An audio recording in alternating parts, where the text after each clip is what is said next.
Beyond Kahneman, Tversky, and Slovic, one reason I thought it might have been particularly interesting to you from a purely academic perspective, the QAnon politics and current cultural environment aside, is your belief in research on the close relationship between language as a distinctly human phenomenon and then our capacity for reasoning and how those go hand in hand.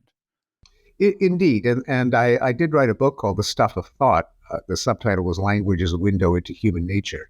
And the idea behind that book is that the kind of meanings that language is equipped to convey uh, are probably the way in which we conceptualize the world, the way we make sense of the world. That is, nouns could shed light on people's concepts of things or objects or entities. Verbs can shed light on agency and causation. Prepositions on how we analyze the space and matter. Tense on how we conceptualize time.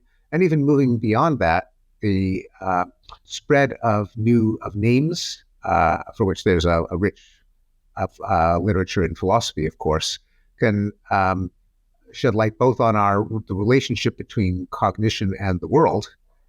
That is, how do our concepts connect to the classes or entities in the world, but also the dynamics of cultural virality. That is, if someone coins a new term, what leads it to catch on? And in cases where, the rare cases in which each of us has complete say over the name for a thing, namely naming our babies, what determines changes over time, and what does that say about our social relationships? But I also talked about why certain zones of language, taboo terms like swearing and racial epithets, engage our basically the limbic system of the brain, our emotional circuitry. Why are some words considered to have dreadful magical powers, as in prayers and curses and taboo terms? And also, another question of long interest to philosophers is why is the intended content of our language so often a departure from its literal content? The areas explored by Paul Grice. We don't generally blurt out what we mean in so many words, but the listener has to connect the dots, read between the lines. And despite that, the huge literature in the border between philosophy and linguistics on conversational implicature, very few people ask the question, why do we bother? Why don't we just say what we mean?